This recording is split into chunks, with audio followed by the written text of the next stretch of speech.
You would like to start collecting watches, but have no idea where to begin. Or maybe you're afraid of making some expensive mistakes. Well, I've been in that position before.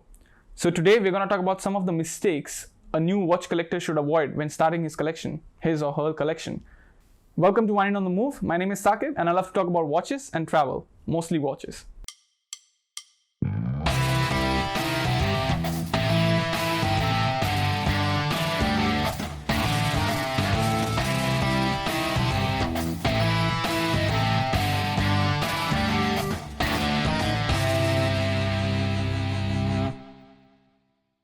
Before we jump into the video, a quick wristwatch check. I'm wearing a Oris pointer date. It's the 80th anniversary edition. This one comes in bronze. It has the exhibition case back with the red rotor, the trademark Oris red rotor. I might do a video in the future about having a bronze watch in your collection. Now, I'm no expert watch collector. I'm just an enthusiast and I'm at the very early stages of my venture into collecting watches. And the mistakes to avoid that I want to discuss today are from my personal experience.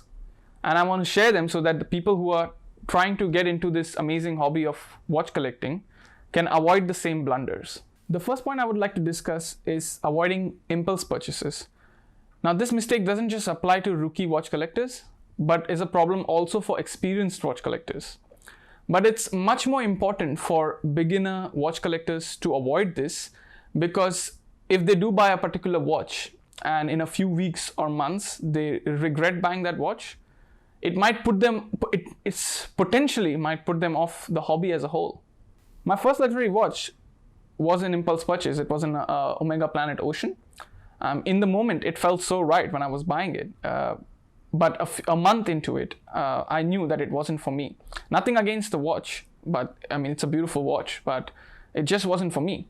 So my advice is, before you buy that watch that you're holding in your hand, that you feel like you need to buy right away, I would say calm yourself, put the watch down, go back home, return the next day, or however long it takes for you to research that watch, look at alternatives and see if you like those alternatives better. A little bit of patience might save you from an expensive regret, even though life is too short to have regrets over watches. The next point is rushing into scaling your collection. Once you have your first serious watch, trust me, you will feel the need that you want to quickly scale your collection and start adding watches to it. I made the same mistake. When I got my Planet Ocean, 2 weeks after I got my Planet Ocean, I had this strong urge to quickly add a companion to my watch and start to build my collection. And I ended up buying a Hamilton Field Mechanical.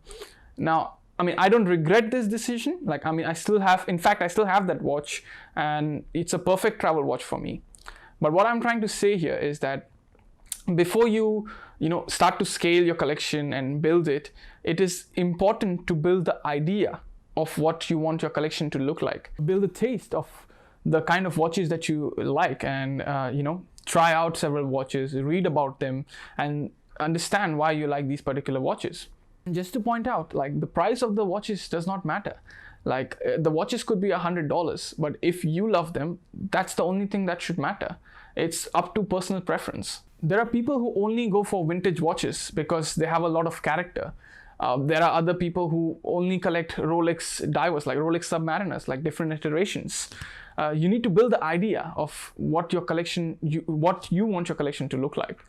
It could range from anything, from the kind of movements or the complications that you want in your collection. It could be that you want to only collect chronographs or divers, or perpetual calendars for that matter. Or it could be a certain brand. I know people who collect Seikos, and it does not matter. The price and the range, it does not matter as long as you know what your idea is. And it could range to a simple thing as a dial size, for me personally, I do not prefer watches over 42 millimeters. That is the reason I did not continue to like the Planet Ocean. So yeah, my advice is build the idea, try out as many watches as possible before you start to scale your collection. Another common mistake that doesn't just apply to rookie watch collectors such as myself, and many of us fall for this, is getting carried away by hype. Once you start collecting watches, you might be on Instagram looking at post after post of these crazy hyped up watches, and your mind does start playing games with you. You start to feel that you also love these watches, when in reality you might not even really like them. It's just that you're getting carried away by hype. Again, I'm speaking from personal experience. When I started collecting watches, I was quite influenced by the hype surrounding Rolex sports models through Instagram. And granted that the hype is warranted. I mean, the Rolex sport models are amazing. Like, I love the GMT Master 2 and the Sub. So I naively went down to the ADs in Singapore looking for a Rolex steel sports model, and that exercise was useless.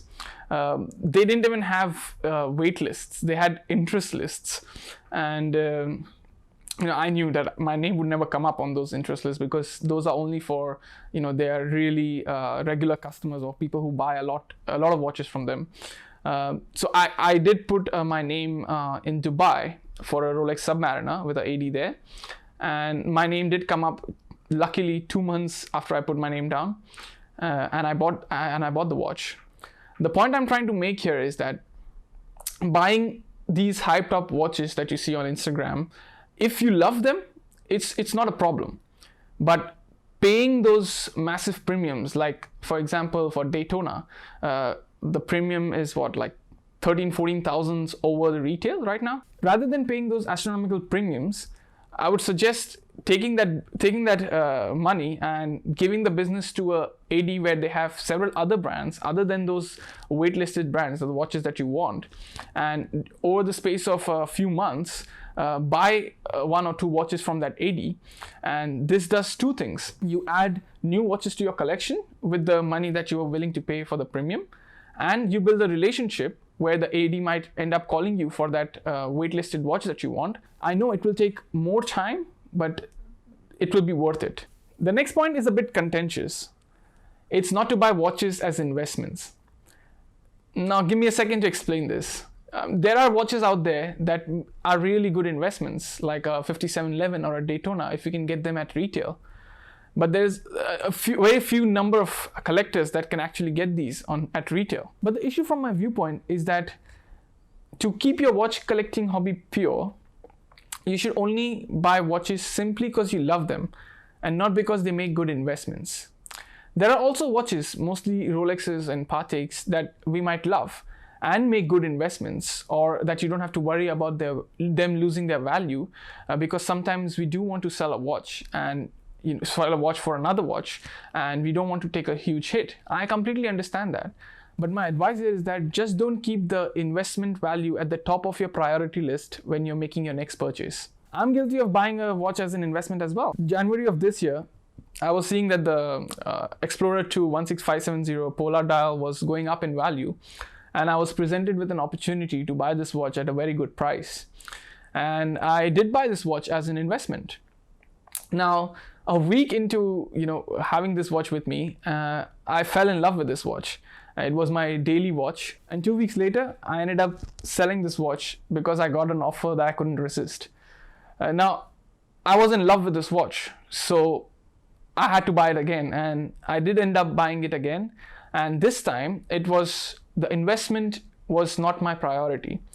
The love for this watch was my priority. Sure, the investment value and the residuals do make the deal sweet, but that was not my priority. The top of the list, why I was buying this watch again is because I loved it.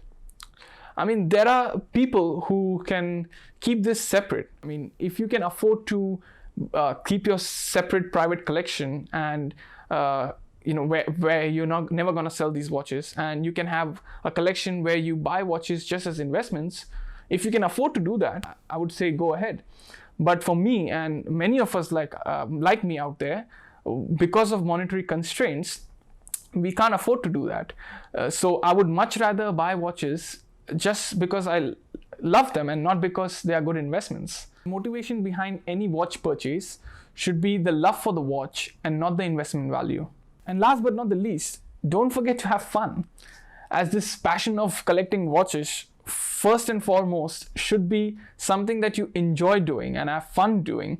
Don't get bogged down by the mistakes that you make along the way, and just take it in your stride and take it as part of the learning curve. So these were some of the mistakes that I think that any new beginner watch collector should avoid.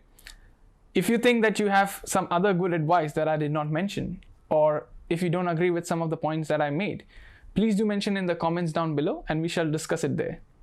If you like this video, do hit the like button and please do subscribe and hit the bell icon so that whenever I drop a new video, you're notified. Also do follow me on Instagram at WineOnTheMove, and I'll see you next time. Cheers.